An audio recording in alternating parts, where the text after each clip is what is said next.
அதிமுக வெல்லும் பொழுது அதில் இருக்கக்கூடியவர்களாம் பிஜேபிக்கு போவாங்க, திமுகவுக்கு போவாங்க, நாம் தமிழருக்கு போவாங்கன்னு சொல்லுவீங்க. ஆனால் தமிழக வெற்றி கழகத்தை சொல்லவே இல்லையே. தமிழக வெற்றி கழகம் களத்துக்குள்ள வந்து நின்னா ஈரோடு கிழக்கிலே நீங்க பிஜேபிக்கு கோட்டை கட்டலாம். அதுக்காக அதிமுக செங்கல் உருவி தான் பிஜேபிக்கு கோட்டை கட்டணும் அவசியம் தேவை இருக்கா? ஏதாவது ஒன்று அழிஞ்சாதான் இன்னொன்று எழும்பியாகும். எடப்பாடிக்கு எதிராக இடி, ஐடி, சிபிஐ எதுவும் வராதுன்னு சொன்னோம். ஆனால் இப்போ வருதுன்னு சொன்னால் இப்போ தம்பி மிதுன் பழனிசாமிக்கு தெரியும். பெருசுக்கு சிறுசு மேலே பொறாமை உண்டு. சிறுசு ஹைட்டாக இருக்கும், அழகாக இருக்கும். ரொம்ப யார் பெருசு யார் சிறுசு பெருசுன்னு அவங்க சொல்றது புரிஞ்சவங்க புரிவாங்க. புரியலையே, புரிஞ்சவங்க புரிவாங்க. எனக்கே புரியல. ரசிகர்கள் எல்லாம் ஏமாந்துருவாங்க. என்ன செருப்ப கலத்தி அடிச்சது பெருசு தான், சிறுசுக்கு எந்த சம்பந்தமும் கிடையாது. எடப்பாடி பழனிசாமி ஐயா அவர்களே, மிதுன் பழனிசாமி ஐயா அவர்களே, ஐயரும் நாடாரும் என்ன செய்யணும்னு கேட்ட அன்பிற்கும் பாசத்திற்கும் உரிய தம்பி மிதுன் பழனிசாமி அவர்களே, உங்க அப்பா எடப்பாடி பழனிசாமி அங்கீகரிக்கப்பட்ட எதிர்கட்சி தலைவரா வர விடாம பண்றதுதான். அண்ணாமலையோட கூட்டணி கணக்கு என்ன, எடப்பாடி பழனிசாமியோட கூட்டணி கணக்கு 26 தான் அது தெரியும். அண்ணாமலைக்கு கூட்டணி கணக்கு என்டிஏயை பலப்படுத்தி எடப்பாடி பழனிசாமி 3வது தலைவனுங்கிறதான். அண்ணாமலை லண்டனுக்கு போக முன்னாடி எடப்பாடியை மிக கடுமையாக விமர்சிட்டு தான் போனார். அதெல்லாம் நான் சொல்ல விரும்பல. மிக கடுமையாக விமர்சித்து தான் போனார். இப்பவும் எடப்பாடியை அடிக்கிறாரு. அதுவும் விஜயை பொறுத்தளவில் அண்ணாமலை பாராட்டினார். ஆனா திமுகவுக்கு நெருக்கடி கொடுக்கிற வகையில விஜய் ஒரு புதிய அரசியல் கணக்கை தொடங்க போறாரு அப்படிலாம் சொல்றாங்களா? அதோட தொடக்கம் தான் இந்த பரந்தூர் விமான நிலையமா? இதுவும் அரசியல் தெரியாதவங்க சொல்றது. விஜய் பிரிக்கக்கூடிய ஓட்டு. இப்போது புதிய அறிமுகம் ஆச்சி ஹோட்டல் சாம்பார் 50 கிராம் ரூபாய் 20 மட்டுமே. பாலா இயக்கத்தில் அருண் விஜய் நடிப்பில் சுரேஷ் காமாட்சி தயாரிப்பில் வெளிவந்துள்ள வணங்கான் வெற்றி நடை போடுகிறது.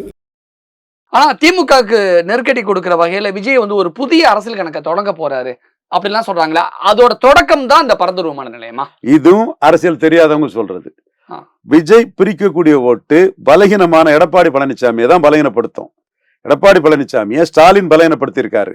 எடப்பாடி பழனிசாமியை அண்ணாமலை பலகீனப்படுத்திட்டாரு, இந்துத்துவா பலகீனப்படுத்திட்டு. எடப்பாடி பழனிசாமியை சீமான் பலகீனப்படுத்திட்டாரு. எடப்பாடி பழனிசாமியை தான் விஜய் பலகீனப்படுத்துவார். இது ஆதவ் அர்ஜுனாவுக்கு தெரியல, சுனில் கனகூலுக்கு தெரியல. இல்ல சார், நீங்க தமிழக அரசியலத்துல வர்றவங்களும் போறவங்களும் எடப்பாடி பழனிசாமியை வச்சு அடிச்சு பழகுறாங்க அப்படின்னு சொல்ற மாதிரியே இருக்கு சார்.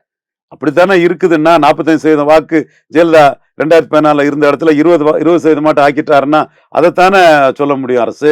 வரவங்க எல்லாம் வச்சு பழகுறதுக்கு அவர் என்ன சார் தலைவரா இல்ல என்ன சார்? 25 காணலையே. சீமான்ட்ட ஒரு ஆளு போயிட்டு, அண்ணாமலை கிட்ட ஒரு ஆளு போயிட்டு, ஸ்டாலின்ட்ட மீதி போயிட்டுன்னு சொல்லும் போது அவர்கிட்ட இருந்த சரி 40% ஜெயலலிதா இறக்கும் போது இருந்ததுல 20 காணலையே.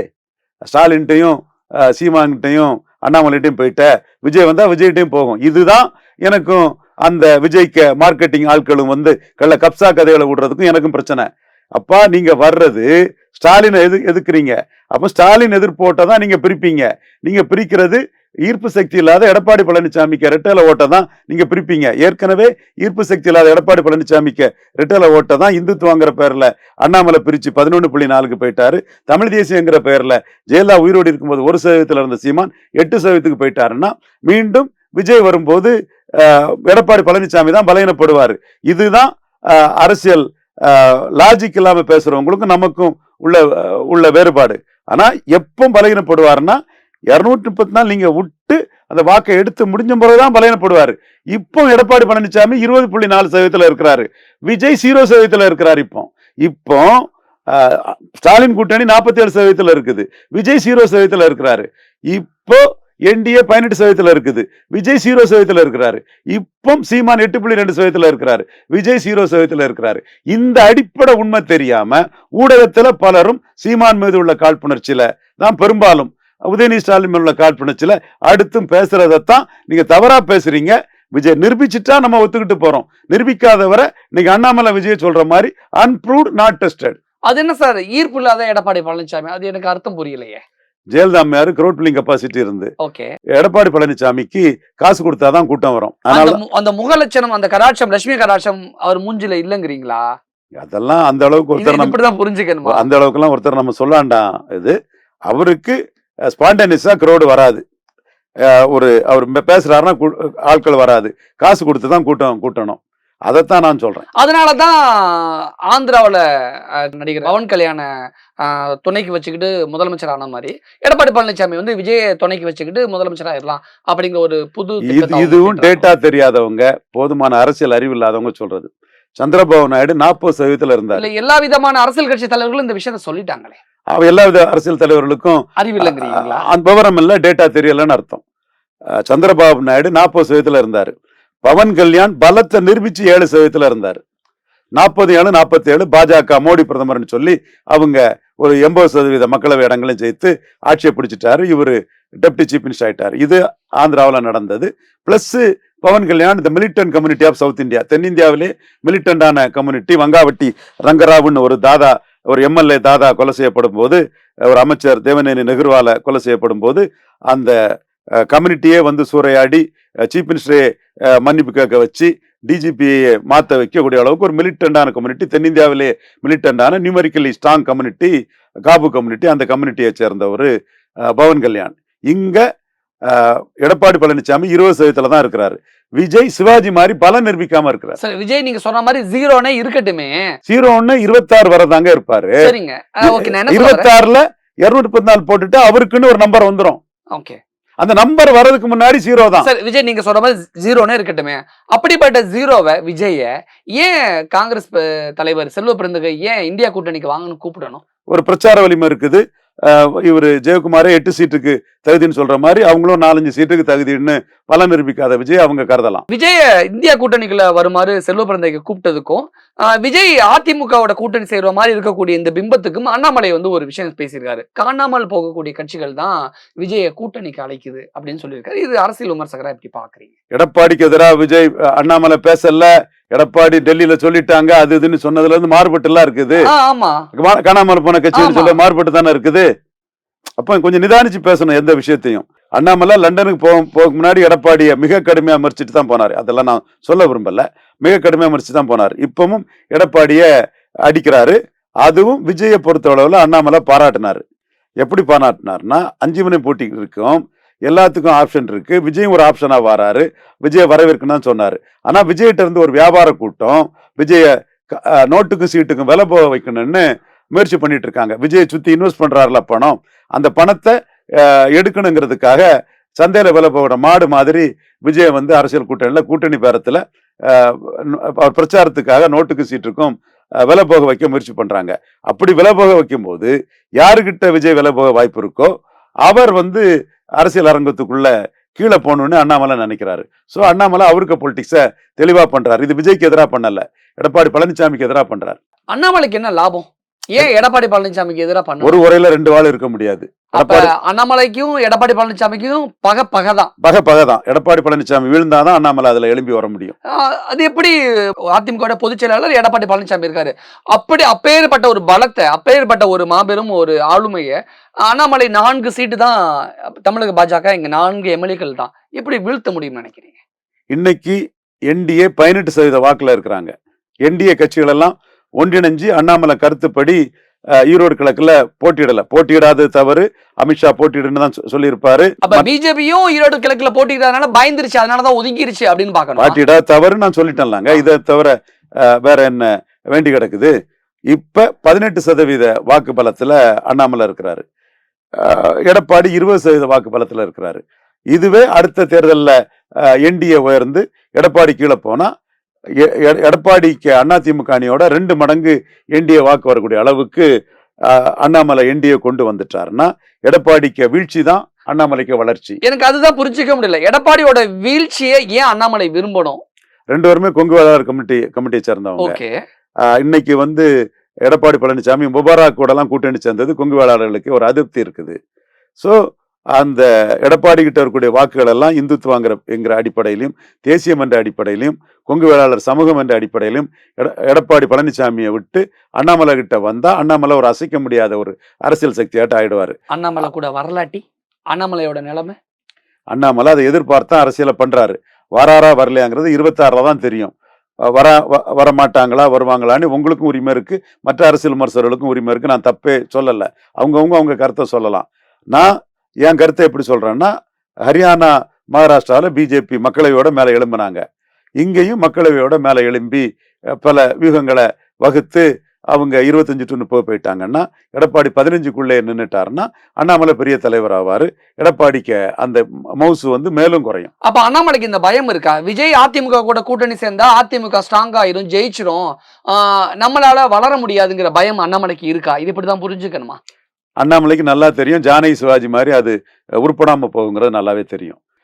என்றாலும் சொல்றீங்க, என்றாலும் இவ ஒரு உருப்படாம அவ ஒரு உருப்படாம ரெண்டு சேர்ந்தா உருப்படாம தான் போகுதுங்கிற மாதிரி இருக்கு. மக்கள் எடுத்துக்கிட்டு என்றாலும் அவருக்கு எடப்பாடி தான் எதிரி, விஜய் எதிரி அல்ல. ஒரு கலைஞர், மக்கள் அபிமானத்தை பெற்றவர். அவரு போய் எடப்பாடி கிட்ட சிக்கி சின்ன பண்ணமாயிடக்கூடாதுன்னு அண்ணாமலை விஜய் மேல ஒரு பாச உணர்வோட ஒரு அக்கறையோட மாதிரி தெரியலையே. அக்கறை பாசம்ங்கிறது வந்து எல்லாருக்கும் வந்து ஆப்ஷன் கிடைக்கும். 5 முனை போட்டி விஜய் அண்ணா 234 நிக்கணுங்கிற மாதிரி எல்லாம் பேசினார்ல. 234 விஜய் நிக்கிறத ரவீந்திர துரைசாமி வரவேற்பாரு, அண்ணாமலையும் வரவேற்பாரு. அண்ணாமலை அப்படின்னா தமிழ்நாட்டுல 5 முனை போட்டி தான் இருக்கணும்னு விரும்புறாரு. ஒருவேளை 4 முனை போட்டி நடந்தால் அதெல்லாம் so many ifs and puts. அது 3 முனை வருதா என்ன வருதா? விஜயே பெரியார் இதுல வந்து சீமானுக்கு எதிராக இது வரும் சொல்லாதனால ஜான் ஆரோக்கியசாமி விஜய சீமான சீஃப் மினிஸ்டர் கேண்டிடேட் சொல்ல வச்சிருவாரோன்னு கூட 4 பேர் பேசுறாங்க. ஏன்னா ஜான் ஆரோக்கியசாமிக்கும் விஜய்க்கும் வந்து நல்ல நெருக்கம் உண்டு, ஜான் ஆரோக்கியசாமிக்கும் சீமானுக்கும் நல்ல நெருக்கம் உண்டு. 2 பேர் கடையில ஒரு நட்பை ஏற்படுத்தினதும் ஜான் ஆரோக்கியசாமி தான். அதுல கட்டையை போட்டது ரவீந்திர துரைசாமிங்கிற குற்றச்சாட்டும் என் மேல உண்டு. ஏன்னா நான் ஏன் இதுல எதையும் மறைச்சு பேச மாட்டேன். ஆனா அதுக்காக நீங்க கட்டையை போட்டிருக்க கூடாதுல. அப்படி நாம யாருக்கு ஆதரவா நம்ம கருத்தை சொல்றோமோ அவரை இன்னொருத்தன் ஏமாத்துற அளவுக்கு அவரு ஏமாறக்கூடியவர் அல்ல, கீழ்மட்டத்துல இருந்து வந்தவர், எல்லா ஊரும் தெரிஞ்சவர். அவரை அலர்ட் பண்ண வேண்டிய நம்ம கடமை. அந்த கடமையை தான் நம்ம செய்தோம். ஆனா ஜான் ஆரோக்கியசாமிக்கு வந்து விஜய் மேலையும் பட்டுதல் உண்டு, சீமான் மேலையும் பட்டுதல் உண்டு. நாளைக்கு ஒரு சூழ்நிலையில விஜய் 234 நிற்க முடியாத ஒரு சூழ்நிலை வந்துட்டுன்னா எடப்பாடி பின்னாடி விஜய் போறதோட சீமான் பின்னாடி விஜய் போட்டுங்கிற எண்ண ஓட்டம் ஜான் ஆரோக்கியசாமி உள்ளவர் தான். அப்படின்னா அண்ணாமலையோட குறி வந்து இபிஎஸ்ஆ விஜயா? இபிஎஸ் தான் குறிங்க, விஜய் குறியே இல்ல. விஜய் பல நிரூபிக்காதவர். அவர் எந்த ரூபத்திலையும் தன்னை அழிச்சுக்கிட்டு நெகட்டிவ் மைண்ட்ல உதயநிதி ஸ்டாலினுக்கு மேல நெகட்டிவ் மைண்ட்ல எடப்பாடி பழனிசாமிக்கு ஆதரவா போய் அவரை ஸ்ட்ரெங்தன் பண்ண போய் சிவாஜி ஜானகி கேசாட்டு 2 வரும் காலி ஆகி போன மாதிரி போயிடக்கூடாதுன்னு எடப்பாடி காலியான பிரச்சனை இல்ல, விஜய் காலி ஆயிடக்கூடாது, விஜய் எடப்பாடிக்கு ஒரு பிளஸ் ஆயிடக்கூடாதுன்னு அண்ணாமலை நினைக்கிறாரு. நம்ம ஊரு டீ கடையில எல்லாம் அறகுறைய அரசியல் தெரிஞ்சுக்கிட்டு ஆளாளுக்கு இஷ்டத்துக்கு பேசுவாங்க. அவங்க சார்பா அந்த கேள்வி, அண்ணாமலையோட கூட்டணி கணக்கு என்ன, எடப்பாடி பழனிசாமியோட கூட்டணி கணக்கு என்ன? 26ல தான் அது தெரியும். அண்ணாமலைக்கு கூட்டணி கணக்கு என்டிஏ பலப்படுத்தி எடப்பாடி பழனிசாமியை 3வது தள்ளுங்கிறதா அண்ணாமலைக்கு கூட்டணி கணக்கு. எடப்பாடிக்கு கூட்டணி கணக்கு பாராளுமன்றத்தில் என்டிஏக்கு வந்து 18 சீட்டு, சட்டமன்றத்தில் வராது. ஆனால் நம்ம வந்து நாளைக்கு மக்களவைத் தேர்தலில் ஒரு 20 சீட்டு காங்கிரஸ் கொடுக்கக்கூடிய அளவுக்கு இன்னைக்கு 20% இருக்குங்கிறது 25% மட்டும் ஆக்கணுங்கிறதான் எடப்பாடிக்கு கூட்டணி கணக்கு. அதிமுக 20%ங்கிறத 15 கீழே கொண்டு போகணுங்கிறது தான் அண்ணாமலைக்கு கூட்டணி கணக்கு. ஆக மொத்தம் கூட்டி கழிச்சு பெருக்கி பார்த்தா கணக்கு கரெக்டா இருக்கும்.